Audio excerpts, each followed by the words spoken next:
All right, boys and girls, I've had the question, how do I counterspin slow spin ups? So what is this question meaning? This means when you slip the ball half long, your opponent spins the ball up with a lot of grip and the ball comes on your side with a lot of topspin, but it's slow. So it's not one of those fast balls where you can just sit there, put your bat there and the ball's gonna come back. It's one of those slower balls that have got a lot of heavy topspin, and your job is to either wait for it and block, or you're gonna wait for the ball and counterspin.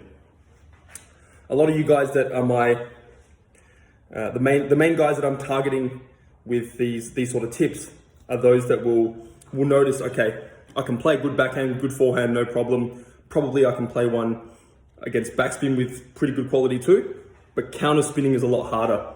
And you'll notice that in a game, you have to use it quite a bit as well. So today I'm gonna show you exactly where you're going wrong with this sort of shot. So you see, ball comes long, opponent spins. Let's say the ball doesn't really matter exactly where it lands on this side of the table, but here's a landing point, right? Let's say the white dot here. Let's say the highest point is there. So the ball lands here, which means getting it here against the topspin spin up, it's not really going to work that well at all, because that's when the ball lands and the topspin is at its most. It's spinning the most, and you don't want to hit it there. You want to hit it at a time where the ball's spinning the least, so that you can close your bat, crack through it easier without having to deal with as much topspin. You also don't want to get it at its highest point, because it's going to kick up and it's going to be really high. Your shoulder, elbow is going to be up and it's just a bit awkward. So against the normal block, you'll find that, okay, when someone blocks to you, you can get it off the bounce. You can almost do what you want, no problem.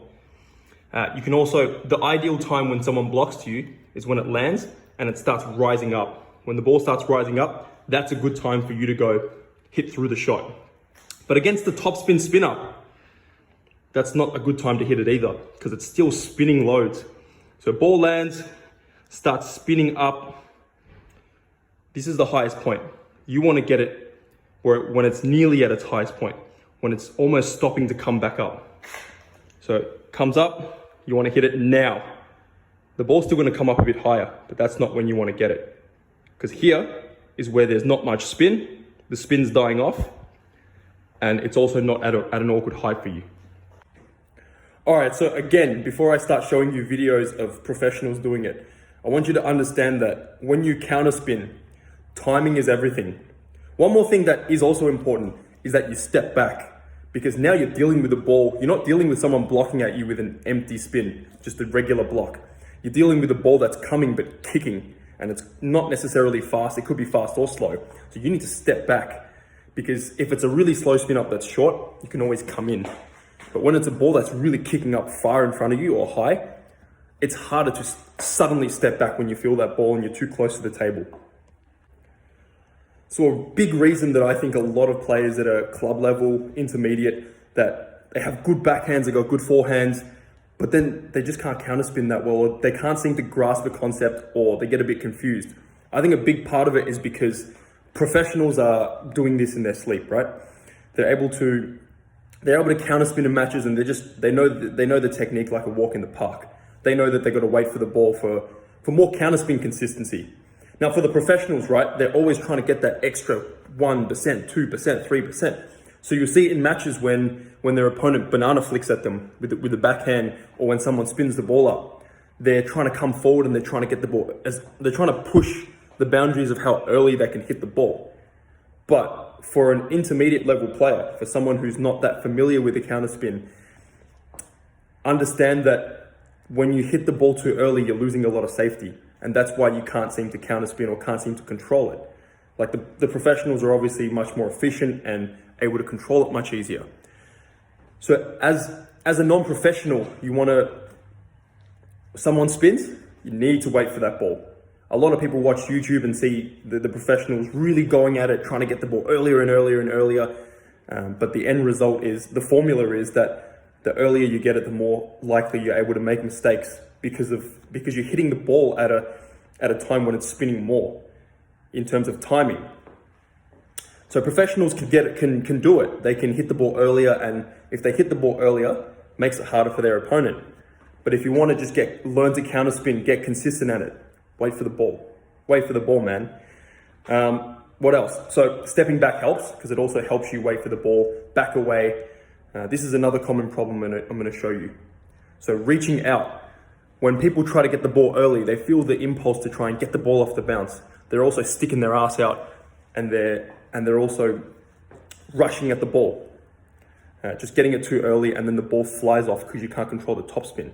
So wait for it, let the spin come back down. The spin will lose its spin on the ball. Then you can crack through it.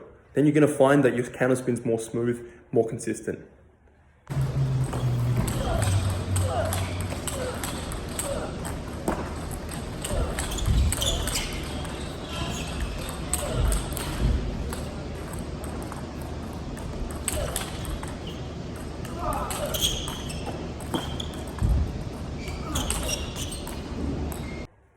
So just to reiterate, we're on the topic of counterspinning hard against an incoming spinner.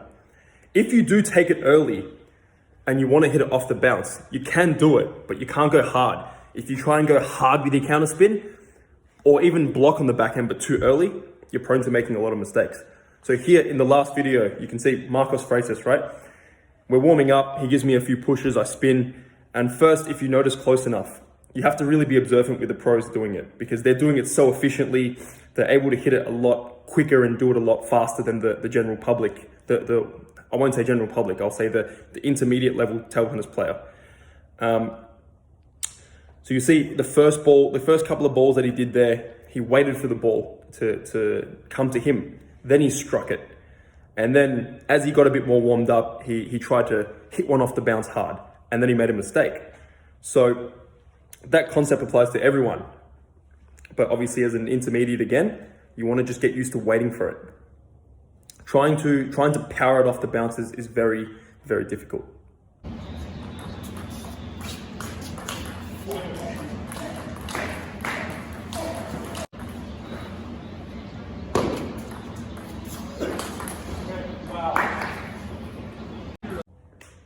So on that video, you see me and Timo Boll, we both hit one backhand counter topspin each. The backhand's obviously a lot harder to do it, but when you backhand block and when you backhand counterspin, generally on the backhand you're closer to the table, it's naturally a shorter shot. You still have to wait for the ball, but on the forehand you have to wait for it longer because it's got more body, it's a longer shot, and there's just more body space and body room in the way, if that makes sense. So on the backhand, yes, you can get it earlier, but you still can't be early where you're sticking your butt out and you're impatient, not waiting for the ball. So you still need to be letting the ball come to you.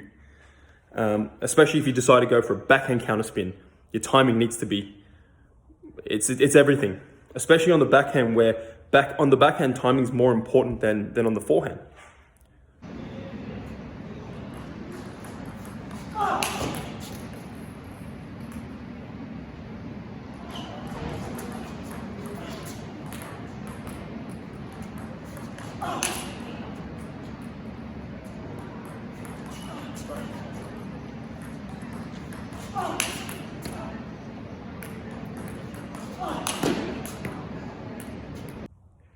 All right, so there's Hugo Calderano warming up.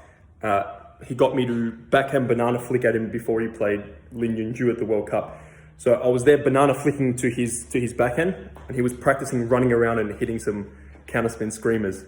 So it's more or less the same thing. He's playing a counterspin against my topspin.